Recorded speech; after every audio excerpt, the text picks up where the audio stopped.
is 365 Sports, powered by Sikkim365.com. Welcome to the Triple Option. Here's your host, Paul Catalina. Welcome in to the Triple Option.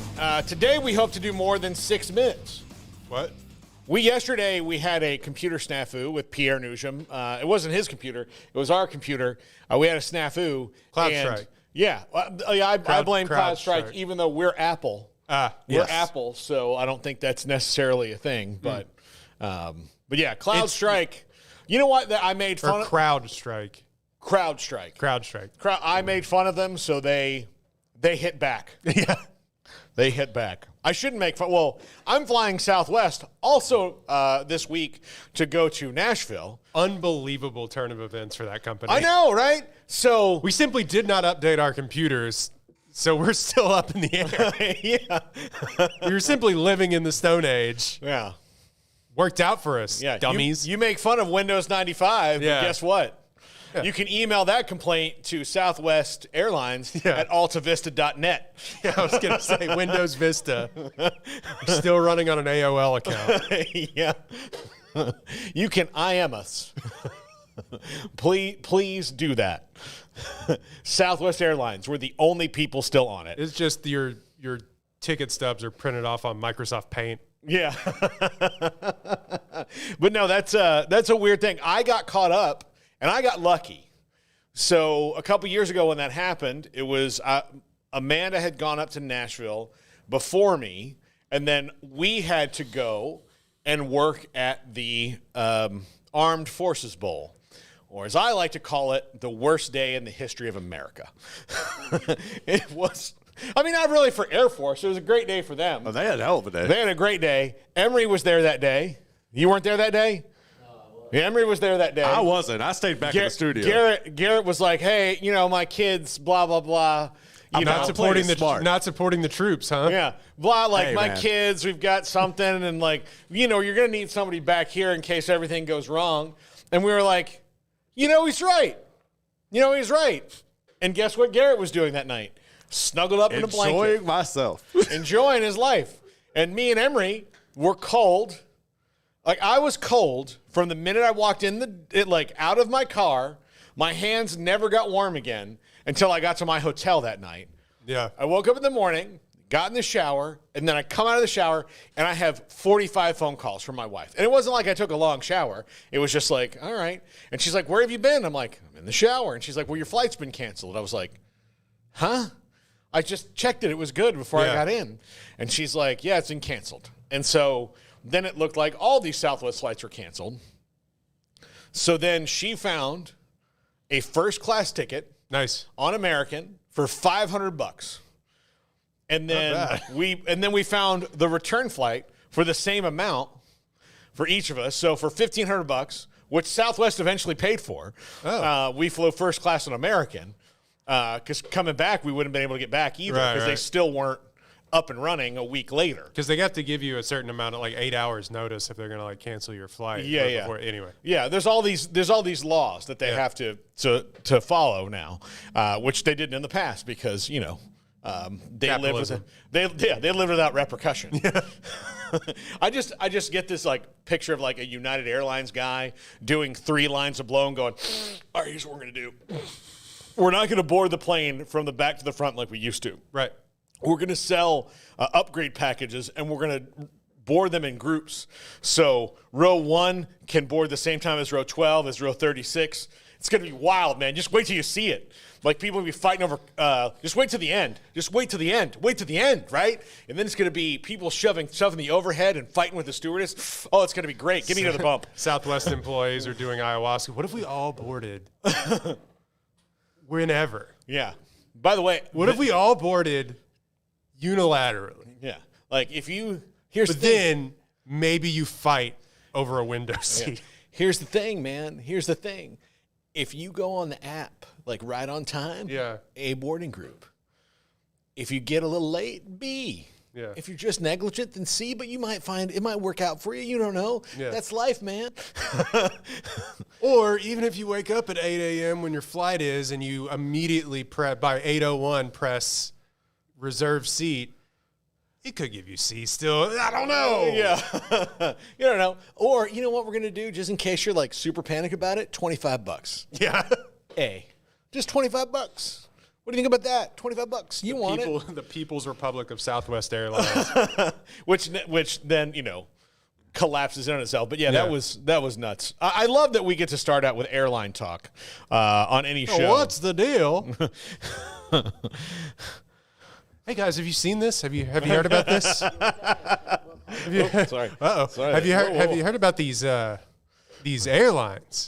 These airlines. Absolutely. Southwest, Spirit. You don't even get to bring it back. Spirit, you don't get to bring your shoes. Spirit. Here's what I tell you about Spirit. They lost our bags one time. Oh, really? In Oxnard, which is not a shock. We aren't going to Cowboys training camp. And so if you go to another airline, like at LAX, American Airlines has their own luggage area. Spirit figured out what the international airlines do. They just rent a space because they only have a limited number of flights going in and out. So they don't have their own luggage thing. They farm it out. So my luggage is going to be in with, Korean Airlines and Qantas and all these other things that are international flights that have limited flights in and out of LAX a day. Yeah. And when you call that, and most of the airlines, they're pretty courteous about your luggage because they know that that's a big thing. We're going to get it back to you because we want you to fly again. So you call Southwest, American, United, Delta. Most of the time they're cool about it. But you call Spirit and the guy's like, bro, I don't know what you're all up in arms about this bag for. Well, dude, I have the pair of underwear that I have on. Man, that really sounds like a you problem, brother. Look, man, the Spirit thing is all the way over there. Yeah. I guess I could call Tony. Here's Spirit Airlines. Do you remember the animal control dudes on Parks and Rec? Yeah. That's Spirit Airlines. Those two dudes run Spirit Airlines. That's what it is. Just stoned dudes hey, there's a raccoon in my attic. And whoa. What do you want me to do about it? That's wild, man. What do you want me to do about it? Well, you're animal control, right? Yeah. Come and get it. Where? I just have to imagine that all of Spirit Airlines customer help desk is one dude out of college named Chad. Yeah. And Chad may be at work. Chad may have some sick waves to catch that day. Yeah. Sorry, your bags are in Vancouver. And they'll be in Vancouver until the surf goes down. Yeah, exactly. Or whenever. It could pop back up, and then, they're in Seattle, but at least we got them in the States. Yeah, exactly. That's step one. So, hope you rented a car. All of our flights are canceled. Yeah. Kim Coulter says, I've done 2.7 million miles in America and had my bags delayed 30 or more times over the years. That said, they've never failed to get my bags to me. We got one of Craig's bags literally at the airport when we were leaving 10 days later. Oof. And then Smokey asked them, well, why wouldn't you call us?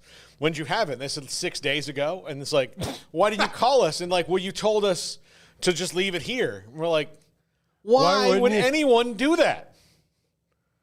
Why? Did you need something in this? What's so important? Yeah. Look, changing your underwear is overrated. Wearing it. Psh, what are you, an elitist? Yeah. I am at the point in my life, though, now where if, my bag, Caitlin's always just we're going to check the bag. And I am so worried about bags getting lost, but I'm a serial overpacker. Regardless, I am at the point in my life now where I kind of am agreeing with her, where I'm I guess I'll just everywhere has a Walmart, right? Yeah. Well, I'll tell you this. I quite often in the carry-on have some underwear and socks. Oh, yeah. 3 more pairs in case I crap my pants every day. Yeah, exactly. So that's just the trip. That's just a pro tip. Royden, ACC Media Days are underway. Big Ten Media Days actually kicked off today in the fair city of Indianapolis. But we're going to talk about ACC Media Days. And yesterday, Jim Phillips came out on stage, and he has long been accused of a guy with his head in the sand. And I don't think he's done much until yesterday. Does he know that? To disprove that. Actually, yesterday, he came out swinging in a way that shows that, like, yeah, no, I learned my lesson from George Kliavkoff. I'm not going to go down that Pac-12 road and be like, look, this is all going to work out. He took his shots at Clemson and Florida State, which they, from his perspective, they deserve, which I think they kind of deserve. Like, they're the ones here. And it's very funny to me, or very curious, the funny would be the thing, is that this is coming down to a fundamental argument of, you signed this agreement 2 times. In 2011 or 2012, and in 2016, you agreed to renew it. So you knew it was going to be the granted rights until 2036. And Florida State and Clemson cannot deny that. But what they are saying is, hey, guys, we all made a terrible mistake when that happened, and it is stupid that every other conference will have at 2036 renegotiated their media rights 3 times in between the times that we did ours. And they're going to go up, and we're going to stay the same. And Jim Phillips needs to find a way to bridge. Like, one thing I'm surprised he hasn't done is he hasn't found a way to bridge that gap with Florida State and Clemson by getting outside interest involved. Like, when you hear about private equity for individual schools, like, I can see Florida State doing that for sure. They're probably definitely going to do it. But, like, why is the ACC not looking for private equity like the Big 12 would be? And they might be. He's just not saying it.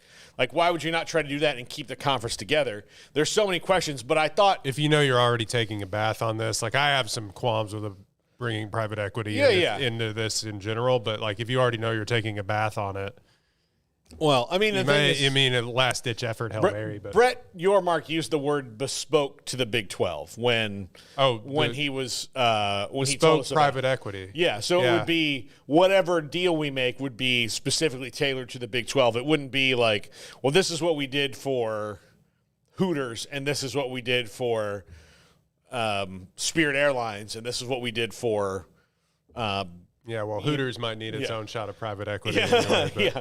Well, I mean, I think they have gotten it, which is why it's dipped in quality in the last few years. So, but, you know, like those kind of things, right? And I wonder where that goes. But I was impressed with Jim Phillips yesterday, how he came out swinging, which has not been the case for some conference commissioners in the face of the same thing. I mean, the way that you're reacting, do you think, like, come out swinging all you want, you're still, you know, walking on a rope bridge that's burning behind you? Well, I mean, you just extended the plank a little bit longer. Yeah. You know, I think that nobody's blameless in this whole ACC thing. Jim Phillips, again, having his head in the sand. And look, I haven't paid attention to the media days as much as to peek behind the curtain of this show. You tell me what we're going to talk about the day that we're going to talk about it. And I haven't paid too much attention to what he's been saying, but just following the ACC stuff previously in general, I think that, you know, nobody's blameless in this whole thing. It is weird for Clemson and Florida State. You signed the deal is kind of the whole thing. Any business person will say, well, sorry, you know, and it you know, tough is what I believe that a lot of people or a lot of leadership in the ACC would say. But at the end of the day, it is silly that you have this crap deal where everybody else is going to go up and up and up in revenue and leave you in the dust. So in that way, if you want to cast blame on somebody, yeah, then those couple of schools or whoever's wanting to join Clemson and FSU in this can be like, well, no, look, we're just as good. We've had, you know, Clemson's won a national championship in the college football. Won two. Yeah, in the playoff era, and you know, Florida State won one in 2013, and so on and so forth. You've had success this century to point at to say that, look, if we just are on an equal footing, we can do this. You know. Yeah. The problem is who do you think is right? I don't. Let me ask you that, because I think they both have their valid points. And I know that, like, I do think that if I took a poll of the chat room and said, do you believe Paul when he says he doesn't care where Florida State goes? The majority would say no. Right. I genuinely don't. And here's the thing. If they went from the ACC to the Big 12, the boring games that I don't like they play in the ACC would be easily replaced by some games I don't care about more or less, but I might like it better than most of the ones they play. It will be a more interesting matchup if Florida State plays Arizona than if Florida State plays Wake Forest. Yeah. Straight up. No offense to Wake Forest. It's just... And they've been okay, but you know what I'm saying. That game is never... And even when they've both been There's good... There's a novelty to what conference realignment with those few schools would do. Yeah. And there's a novelty. That's why everybody kind of gets... a little excited about all this thing because there's a novelty in playing the four corner schools. They're going to Florida, if you took out the money in this when you asked me like where I'd like them to go, ideally matchup wise, I don't really like. They all have their pluses and minuses. Now, must see TV every week is them in the SEC, obviously, but like if you put them in the Big Ten, where a lot of Florida State fans want to go because they want to thumb their nose at the SEC. Well, most of those games are going to bore the crap out of me too. Like, am I going to, like, when somebody asks me who's Florida State playing, you fired up and be like, I don't know, Purdue, Minnesota. Like, I mean, USC, Oregon, Ohio State, Nebraska, like, yay. But, I mean, that's only some of them. And then the rest of them are going to be like, well, I think Iowa, To me, it's always made sense well, now that Baylor kind of has a footprint sort of in Florida with not Baylor, that the Big 12 has a footprint in Florida with the, with UCF, thank you, sorry. Yeah. And trying to get on board with more teams or always have been rumored to more teams. The regionality is less so, but the regionality for Florida State and Clemson always made more sense with the SEC. To me, in my mind's eye, I can just see Florida State playing Georgia more so than I can see Florida State going to Tech. Yeah. That makes more sense. But to go all the way back to your question of like who is right and wrong, I think it's more of a question of like who is less wrong. Yeah. In all of this.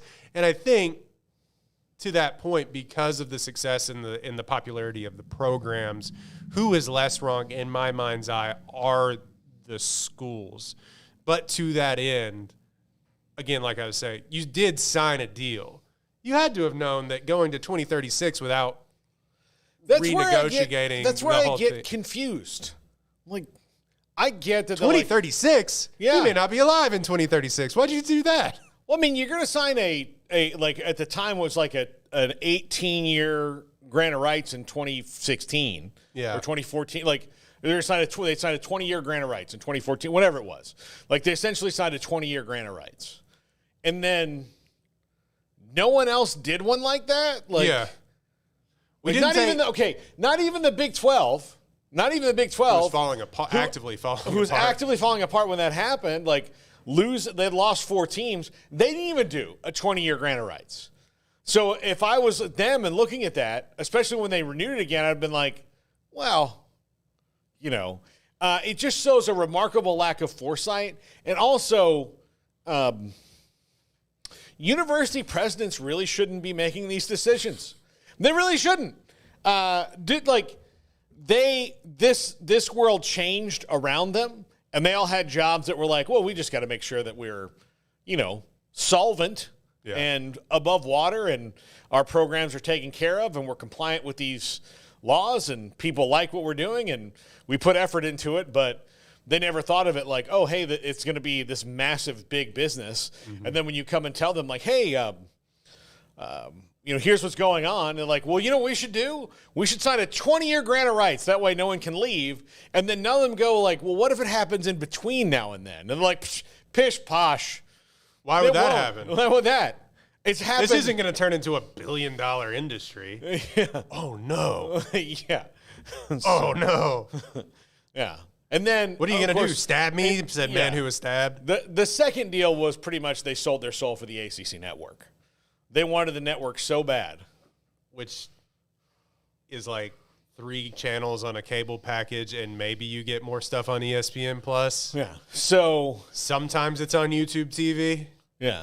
So it's they did that, and the SEC network had launched just before it, and so they were excited, like, we can do baseball on ACC network, and it's a webcam set up behind the backstop. Yeah. Yay. They certainly don't put as much promotion into it, and that's their prerogative. It's their product. But I do think, and this is about of the WNBA or anybody else that they have, ESPN kind of promotes like what's trendy and hot, which I understand, but they also don't seem to have a baseline for everything else. Like, they'll let their promotion, like if they decided we're going to talk about Bronny James on every show all day long, they'll let the baseline for everything else drop down, as opposed to keeping everything at, look, the glass has to be filled at least this full all the time. And, sometimes it'll be fuller and sometimes it'll be at the line, but it's never going below the line. But there are times where they're like, yeah, this is just here. And that's never been the case for the SEC, and certainly they've earned that. Craig brought up a point yesterday in response to Dabo Swinney saying, why don't we have an effing Finebaum? Which, good for him asking that question, which is also weird. It's like, why don't we have a shill, and why don't we have a mouthpiece? Taken from a guy who I'm almost sure what cable news he watches. I get, like, Dabo's concern about not having a shill in his corner when it comes to the conference. Is that one on cable? Maybe not anymore. But that's all streaming. But I think, but he's right in that like ESPN didn't have a Finebaum for the ACC, but the SEC is also lucked into Finebaum. Yep. Finebaum, given another path in life, would have been the Connor Stallions of the SEC. Like, clandestinely doing things, had things not turned his way. Because he is that passionate about the league and that it's better than everyone else, that before ESPN was even involved with Paul Finebaum at all, he was just a radio host in Birmingham. Right. I was going to ask, how did it start? Because suckling at the teat of all things SEC, particularly Alabama. And when Alabama got great again, then it was, timing was inevitable. It was compound V, just right into Paul Finebaum. Finished right? that show last night, by the way. Yeah. Great ending. Just absolute, superhero juice into him. Yeah. And then he becomes this other thing. ESPN absorbs the show. ESPN absorbs the show and puts him on the SEC network. The ACC's never had such a thing because normal, rational people, even the people who are the most slanted towards one thing, would be like, well, that's a bit much. Right? Like, so it's hard to create. So the SEC... We can't be talking this crazy about NC State now. The SEC has lucked into Paul Finebaum. Like, that's maybe what Dabo Swinney didn't get. And maybe I didn't quite understand it until Craig put it the way he did yesterday about, like, well, Paul Finebaum was there before. He just had been doing this, and I think I'm sure you can find super passionate people about what is happening in the ACC, but nothing to that level. No, right? Like, nobody's nothing going to that level, going that deep into the inner workings of, I don't know, name a school. I keep using Wake Forest, but like that feels Boston College, right? Yeah, punching down. Yeah. At Wake Forest, but I'm just saying, like, nobody's going that deep and is like, well, did you see what the boosters did over in that direction? But in the SEC, it seems to be, and maybe it's a self-fulfilling prophecy, that, and I feel like a lot of things with the SEC are a self-fulfilling prophecy, but yeah, maybe it's just we have this guy that is that passionate. So in turn, we're going to find the craziest people that then feed that show and make it what it is, of like Dale in Alabama calling in. Yeah, I mean, there's just not, like, there's no way to recreate with any kind of genuine intent what Paul Finebaum has done. And as a person who hates everything he does, I still credit him for creating what he did. Because I can't we're all kind of shills for something. Like, we all have it in us.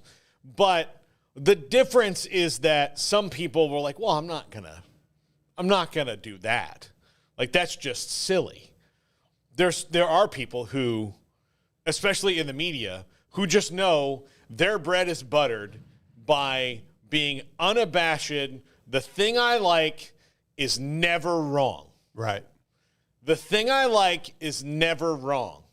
And then, because you've lived that, then the thing you like does something stupid or bad or horrible. And you're like, well, let me tell you why somebody else made them do that. Now you're dug in. Yeah. Somebody else made them do that. Like, no. We're all people of free will.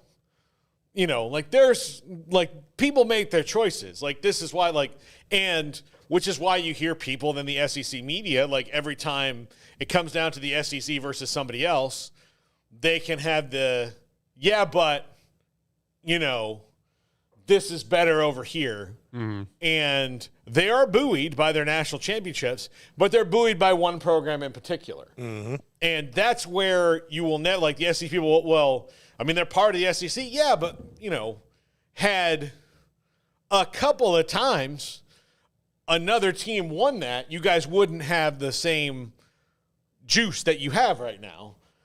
Just because Nick Saban was so great, you know, and he has almost singularly made the entire league better, and it was already really good. You think he gets a cut of those revenue shares? He should. He better. He better, because look. No. Kentucky, I need yours too. Okay, say Nick Saban never comes back to the SEC, and Alabama stays in there, like, hire a coach, like, he's okay, maybe win some games, you know, kind of rotating what they were for 15 years before he got there, between Gene Stallings and him, whatever it was. So say Alabama never gets Saban back. He goes to the Dolphins, he wins 3 Super Bowls. You know, he's Belichick. And the world is a better place, actually. Yeah. But, like, he wins, he stays in the Dolphins. All right, I know that this is not fact, but is Georgia better than they were? Does Kirby Smart ever exist? Does LSU, out of just pure spite for losing their guy, put the pedals to the floor like they have?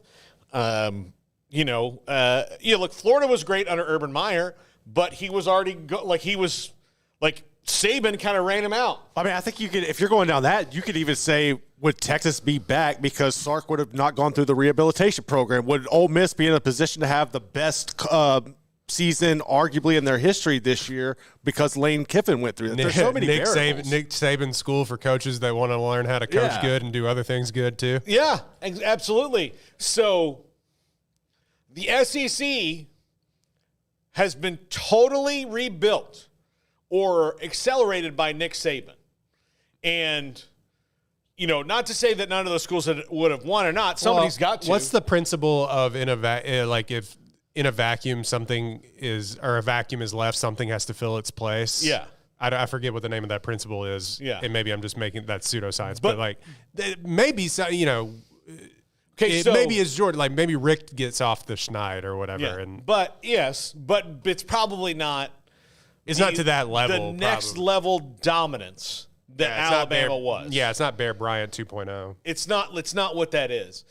That would not have happened. He's singular figure in college football history in that regard. And that in the 85 scholarship limit era, and whatever rules were made, he adjusted to them, which a lot of the greats didn't. You know, Bobby Bowden got too old to recruit because it all started going online. Right? Jimbo Fisher. Jimbo Fisher. Who we'll talk about in a minute. Who we'll talk about later in the show. Jimbo Fisher looked like he was on this ascendancy of like, man, this is the next wave of coaches. And then he decided, well, I figured out how to win a national championship, and that's the only way that I'm going to do it. When you just look at Georgia's too. I can tell you those teams were both different in a lot of regards in the way that they found ways to win games. The team last year was, only lost one game, and they were still different in the way that they did it. They adapted. Nick Saban, look at the awful game that they won against LSU. That was all-time sleeper. That was the worst championship game I have ever watched in any sport. And the second worst was that North Carolina Gonzaga basketball championship game where the refs were like, this is our day. We whistle Go now. out there and make it about you. We whistle now. We whistle later. We whistle all night. You. Some would argue the Baylor-Gonzaga game, but for a lot of people down here, it was great. No, like it was just because it was just nothingness. It's just this like that Gonzaga-North Carolina game turned into a free throw contest, and it was nothing. The LSU-Alabama national championship game, which the SEC can tout as, that was 2 SEC teams in, they won that one either way. True. It was terrible for football. It was like you caused a blight on the game. Let's not forget that. The whole reason that we finally got people on board with a playoff is because your 2 teams that made their way in on the old system ruined it. Ruined it and broke it. With a prehistoric rock fight. Yeah, that was terrible. I fell asleep. Yeah. It was back when I could stay up forever. And because of your BS marketing campaign, especially back then, when it wasn't even to the point that it is now, you passed over some teams. LSU got no bonus for winning the conference and beating Alabama earlier. Their reward, also a bad game. Their reward should have been, we get to play someone else. Yes. Because we beat them. We won the conference title game. They didn't even play in this mofo. And we're here. And then the computers were like, no. Greg, I guess it was Mike Slive back then. Yeah, it was Slive. Yeah. Mike Slive controls us too. And so then they set about the playoff. And the playoff was set up to totally benefit the SEC anyway. Because they're like, look, okay, we'll agree to it, but only if we still kind of control everything. And only if we get 2 out of the 4 every year. So Nick Saban is the reason the SEC is the way it is now. And without him, I mean, who knows? Again, down the line, going all the way back to the ACC, there is no SEC network. There is no Finebaum. There is no mega multi-million-dollar deal with ESPN to steal them from CBS now to then be on the worldwide leader touted. Yeah, because if you take him out, and that's how lucky they are to have him. There should be a statue of Nick Saban on every SEC campus. Bottom line. That might as well be. Everybody in Mississippi State said, well, No, look, they should change it from the South, the Saban Eastern Conference. Yeah. Like the SSEC, the Saban Southeast Conference. No, NSC. Yeah. Nick Saban Conference. The Nick Saban Conference. Because everything that they've done since he got there and into the future is because of him. And they would not have had a dynasty like that if not for him. There would have been really good SEC teams, and they would have probably won a lot of these deals anyway, right? Yeah. They probably would. They would not have won as much, They probably have about half of what they have right now. You would have seen some Ohio States and Clemson's and another FSU, maybe a Notre Dame in there, like USC, like Oklahoma. God, Oklahoma. Yeah, Oklahoma for real. Here's the person who regrets, like the fan base that should regret Nick Saban the most is Oklahoma, because when he shot the adrenaline into the SEC that he shot, now off the heels of Urban Meyer as well. Like Urban Meyer and Nick Saban and what they shot into that league, that I think hurt Oklahoma more than anyone else because they were always right there. They're in the playoff. They're always in contention. But then they run up against an Alabama team and they have to have an all-time great battle. The Georgia game, my God. Yeah. Like those things. Yeah, Oklahoma is the one who suffered the most because of Nick Saban and Urban Meyer, because, Urban Meyer did beat them after all. But LSU destroyed them before the national championship. Yeah, exactly. Yes.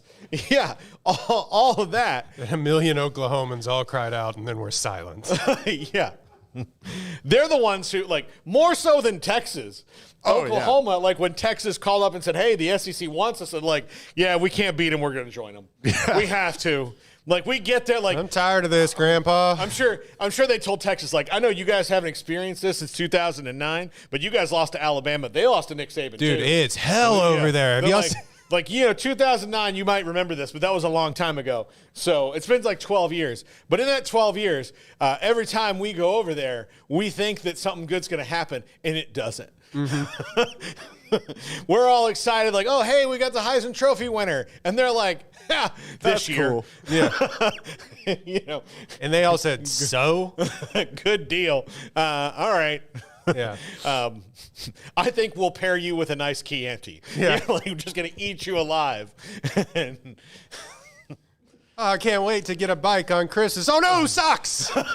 yep, exactly. They have holes in them. What happened? Yeah, absolutely. So, when we come back, let's talk a little about this Jimbo Fisher topic because I'm interested in it. That I sent you earlier, where, and then we'll also talk. The Zapruder interview that you Yeah. It was, hear but him it in was the very, background saying, yeah. And then at the end of the show, we're going to talk about the Connor Stallions documentary and how Untold needs to make sure they tell, because Untold with the Florida documentary, it was like, here's the thing.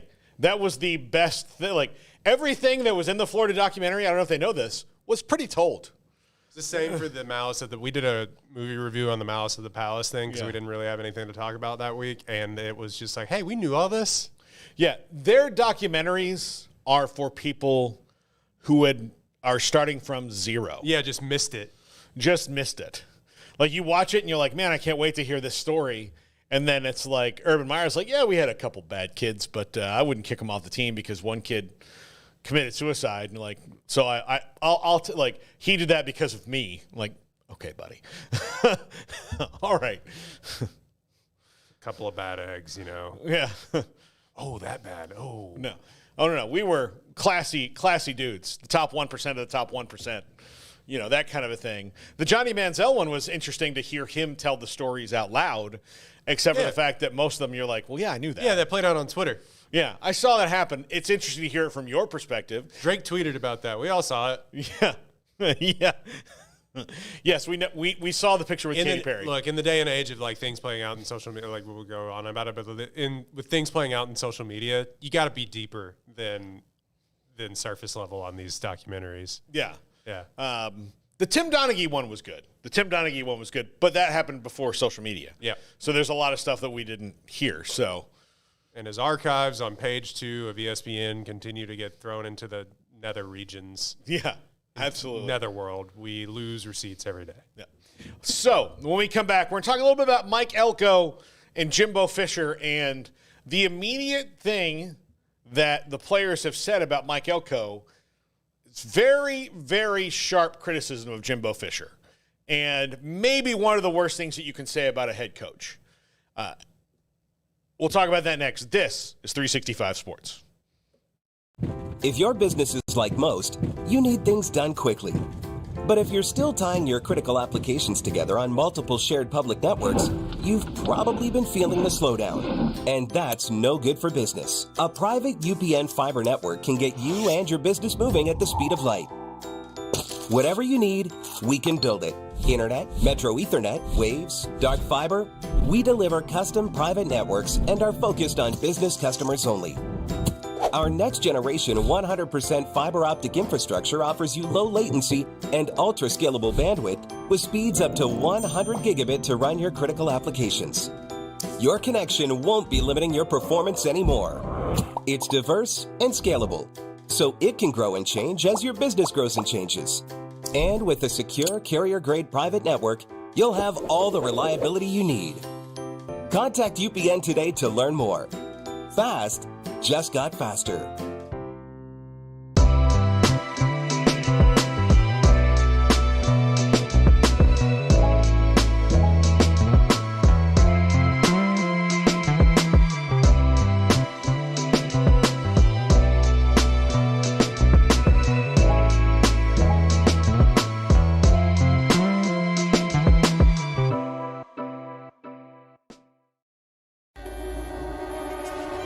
This is 365 Sports, powered by Sikkim365.com.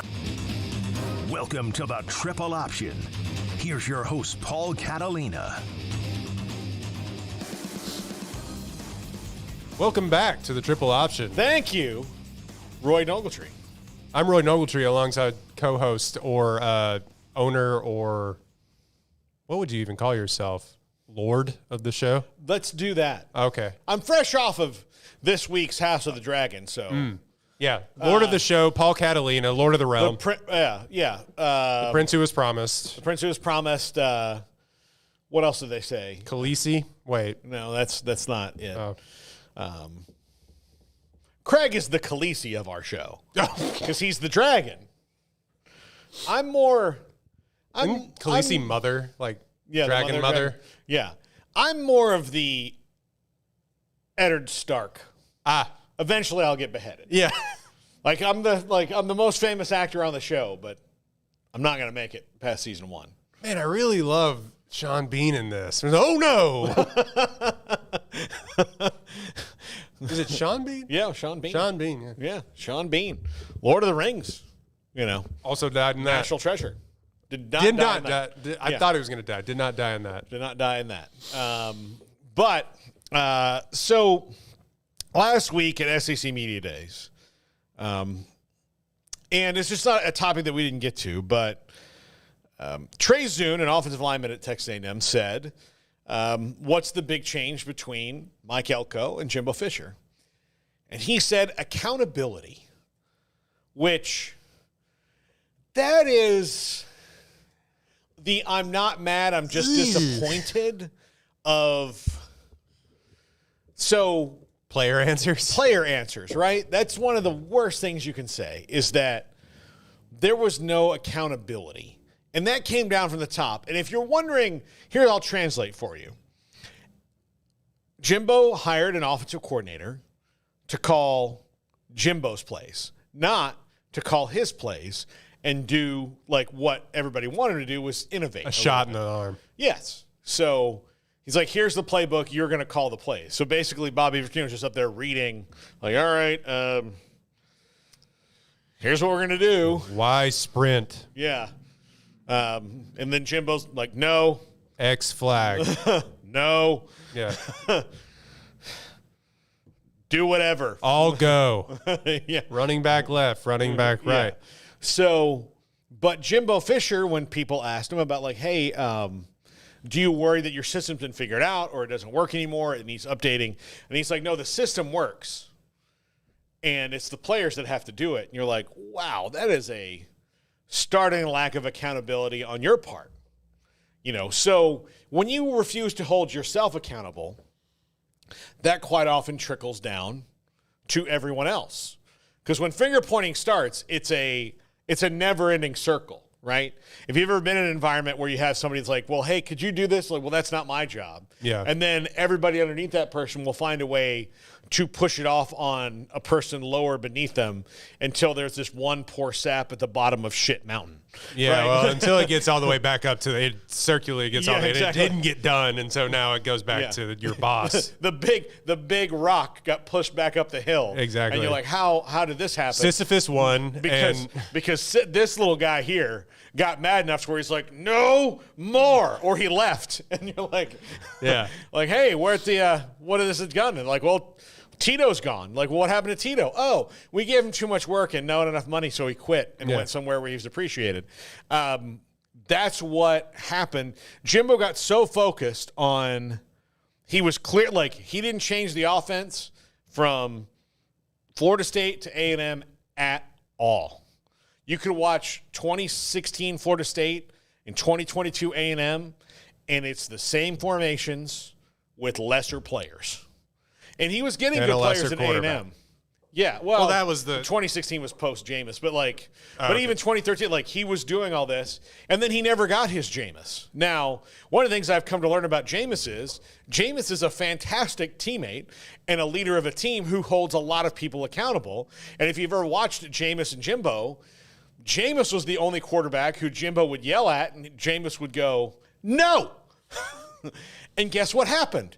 Jameis lost one game under Jimbo. One, a disastrous Rose Bowl against Oregon that, started the tumble down the hill. Jimbo Fisher, when you don't hold yourself accountable, then all that happens with the players, it happens with the coaching staff. Mike Elko comes in, and he's accountable, and now the players are like, well, this is nice. Somebody's hearing me. And that's why I'll make a bold prediction that they'll be a remarkably efficient team this year. I don't know what their record's going to be, but I think you'll watch A&M games and go, they're good. Yeah, well, is it now what that player was saying is that is he holding himself accountable or because what you're saying is Jimbo didn't hold himself accountable. We all know that.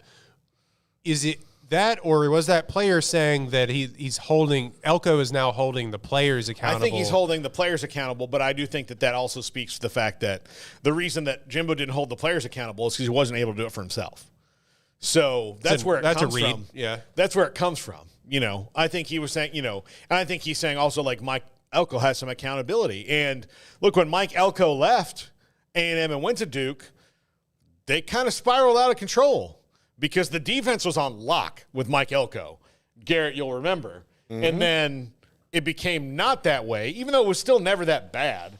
It wasn't the same, though. It wasn't the same because it wasn't as efficient because, again, okay, well, here's where I'm going to go high. Like, the other thing that Jimbo Fisher did, which was just amazing, was he said, okay, if you think that I'm a dick, I'm going to bring in Bobby Petrino and Steve Addazio and DJ Durkin, and you're going to say, like, oh, like, that's a coaching staff full of guys who are, like, just jerks. Like, they're hard-ass dudes that they've had success. Like, there's no doubt they've had success, but they all have something that's happened, especially DJ Durkin. That's really bad.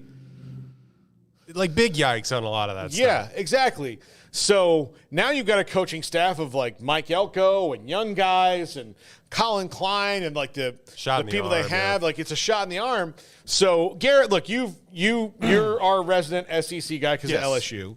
I think A&M's going to look efficient. I don't know what that means record-wise, but their schedule is actually not terrible overall.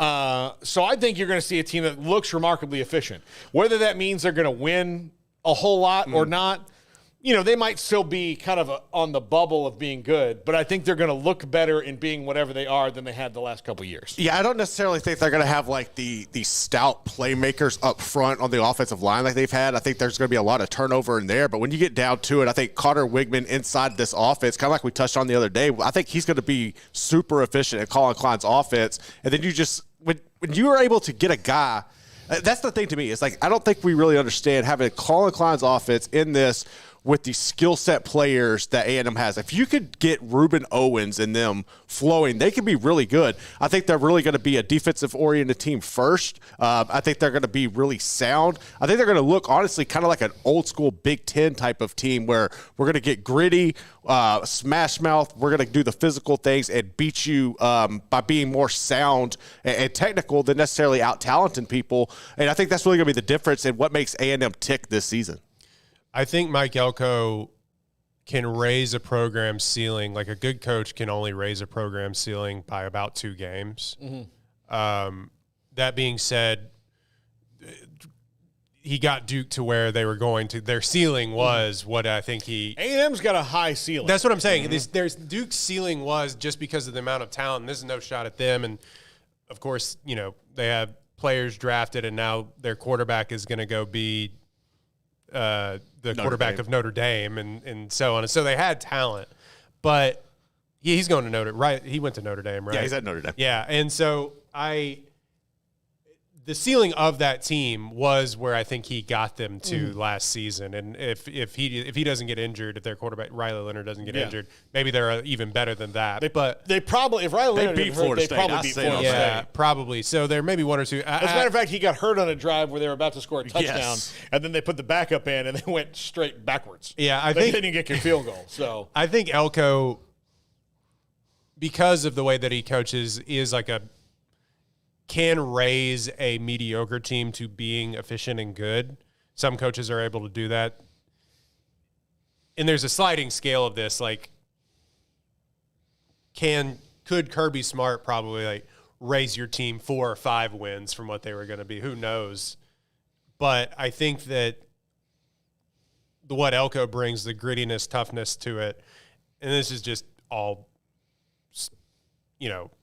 in my mind's eye, what I see is there's no science behind this other than feeling. And I think that Elko is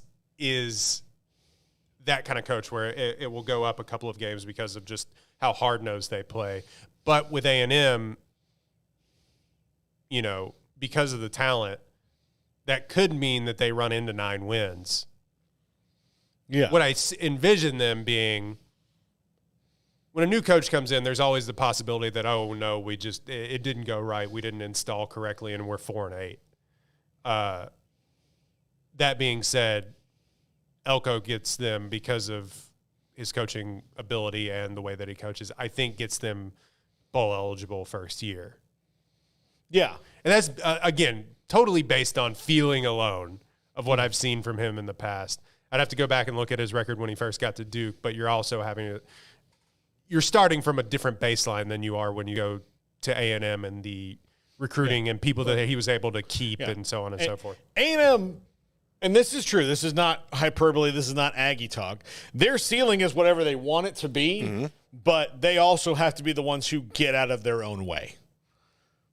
They have to do it their way and not somebody else's. I think that's where they've gone wrong. I'll repeatedly say it. When you try to be someone else, you'll get close. You might get close, and they got close. They got close to being someone else. But they weren't trying to be someone else. They were trying to be Texas. Yeah, exactly. But they're trying to be Texas. That's who they were trying to be. And then they were trying to be kind of be Alabama and Texas together. Yeah. And you have to be the best version of you. And that's why I think Mike Elko can help them get to where you're the best version of you.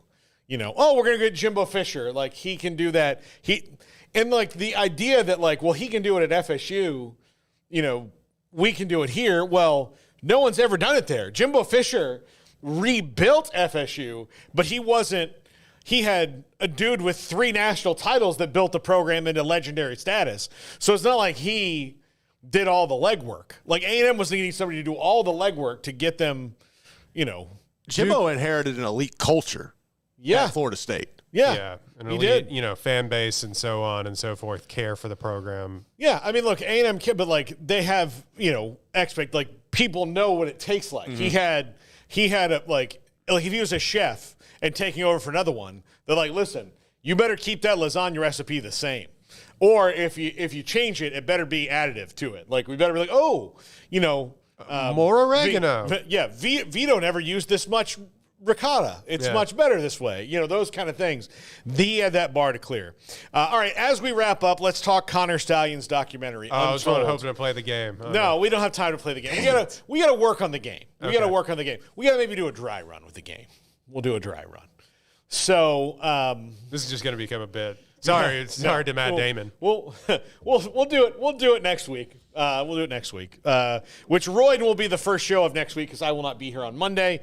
Just so you know, we might as well have not been here yesterday because of our stupid computer. But whatever, we're gonna get that upgraded here soon. I promise. I hope so. I promise. Again, when you just add my name to the CrowdStrike lawsuit. We will. I'll make sure. Whenever you I'll make sure. Sign up for that. But Connor Stallions has a documentary coming out, Untold, which they've done. Some are good and some are a waste of time. That's my other problem with it. It's a really quick turnaround. Documentaries should take years. Yes. In my mind. Yeah.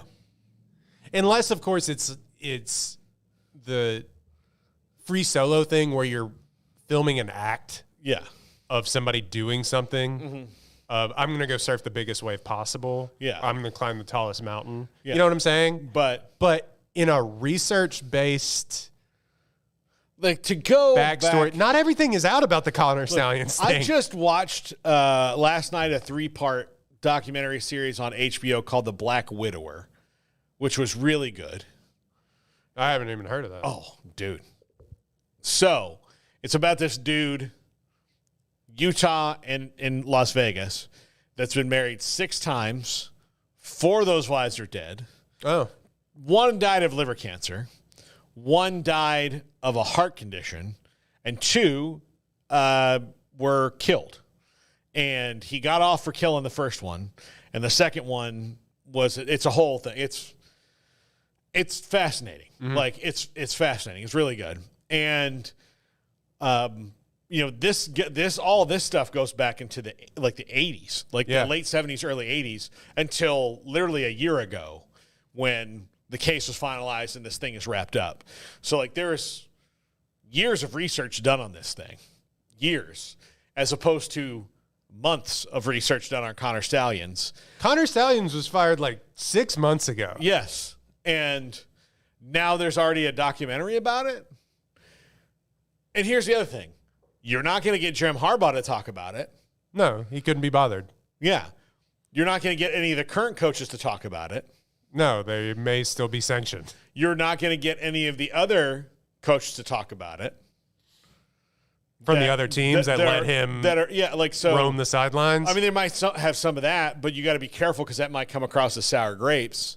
So unless you're going to have Connor Stallions tell his story and tell it honestly, which I don't think he has the capability to do because, again, he's obsessed with Michigan and won't want to do anything to hurt Michigan. Right. I don't know how good this could be. I haven't watched the preview of it, and like we've said before, those Untold documentaries aren't in depth. They're very surface level documentaries. They're fun.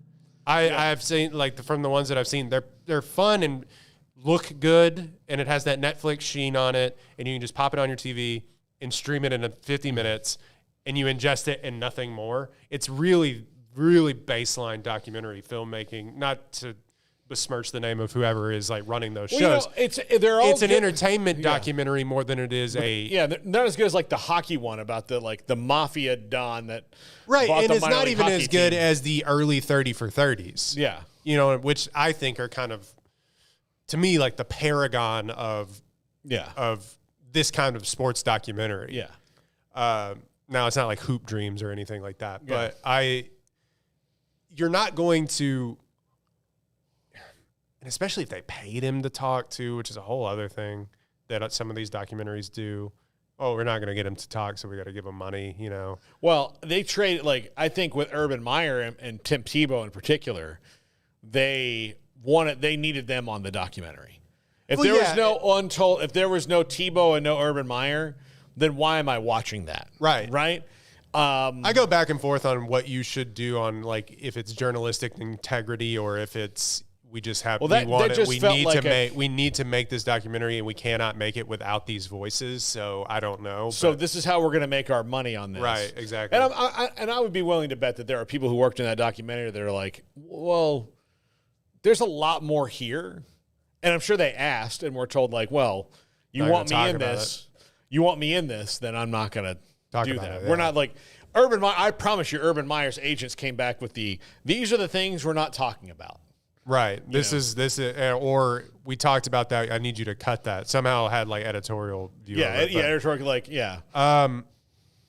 The Connor Stallions in general, though, too. It is such a crazy story, but in the end, to me, it's kind of nothing because they still won the championship. And then nothing happens? Okay, so here's the thing I think is also fascinating about it. Once they got caught truly doing it, that even with Connor Stallions gone, Michigan's opponents were pulling out all the stuff to make sure that their signs were not the same week to week. And they still bowled over. I mean, they had problems with Alabama, but then they still kind of just destroyed Washington. Yeah, so... in a couple of those games that the coach now, I'm forgetting his name, the defensive coordinator that took over for Harbaugh, that was the interim head coach. There was a couple of times in there where they nearly blew a couple of those games, but they ended up winning by 2 scores most of the time. It feels like and you call me an Astros homer or whatever. The reason to me that the Astros still ended up going to 3 more World Series and winning another World Series, that's kind of how I feel about the Michigan thing. Yeah. And maybe he's like, oh, well, you're just rewarding cheating. No, I don't condone what they did. I'm just saying we didn't do anything about it in the time. And so now you could not go to any Michigan fan from here until forever and be like, oh, you didn't deserve that championship. They'd be like, kiss the ring? What do you want to talk? What do you want to talk about? The Astros. I saw them win. The Astros is a good comparison to it because had they never won another one, that would be an albatross on the franchise until they did. Yeah, but the fact that it'd be like a Black Sox scandal or something. What it kind of shows you is most of these things you don't really need to do that. Yeah. You'll just be fine.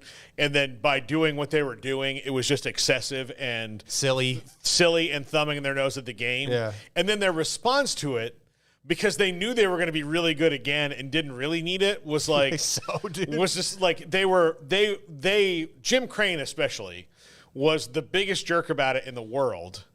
And so was Carlos Correa. Yeah. Like those two were at the forefront of like, dude, just take your lumps. Yeah. Take your lumps. Be glad that Bud Selig wasn't the commissioner, because Bud would have hit down harder than Rob Manfred would have. I have a theory that they couldn't really a whole other thing. Well, It was like with the Red Sox and everything else, they couldn't like.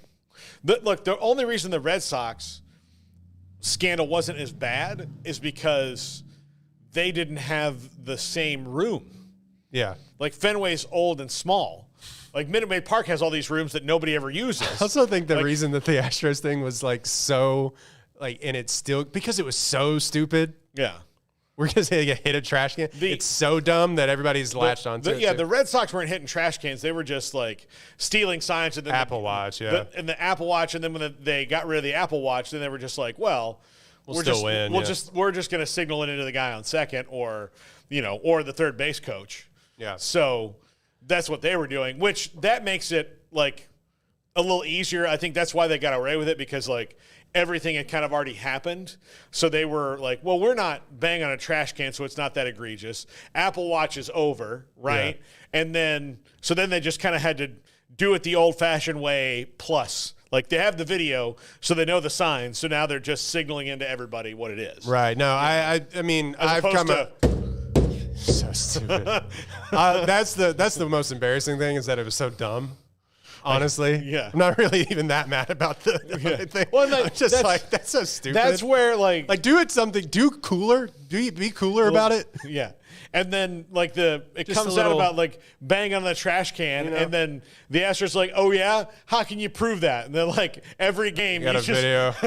Yeah, all your games are on TV, and there's a mic in the dugout. So stupid. All that to say, I don't know what we're going to get from this Connor Stallions thing, mostly because it just is such a quick turnaround. Not everything has come out about that case. Is there still like lawsuits going on about that? Yeah. Right? Yeah. I'm not mistaken there. Yeah, I mean, there's still stuff going on. It, yeah, there's still stuff going on there. And like, also, Jim Harbaugh dipped. He could not be. I guarantee you, he could not be bothered whatsoever. He's like, I got to see if we got wide receivers that we can throw to. If he's in this documentary, I'll pass out. They would have put him in the preview, I think. Yeah, I mean, there's no way. So again, it's not as good.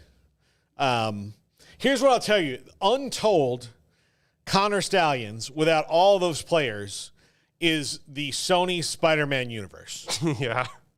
That's the what whip it is. of Spider-Man is somewhere. Like, yeah. Okay. Well, yeah, he's there. Like, no. I mean, we're not going to talk about him directly, but we'll do origin stories for all these people. But the people you don't care about, if Spider-Man is not involved. Yeah. You do not care about them if Spider-Man is not there. Yeah, but we're still going to put him in a thing, and it's so dumb. Because it'd be like going into a restaurant and they're like, yes, I will have the spaghetti and meatballs, please. And like, we have sauce. And you're like, well, I mean, I like the sauce, but I really want the spaghetti meatballs. They're like, well, we've got sauce, and we're going to tell you the history of our sauce. We're like, well, when do I get spaghetti meatballs? That's a different restaurant. Yeah.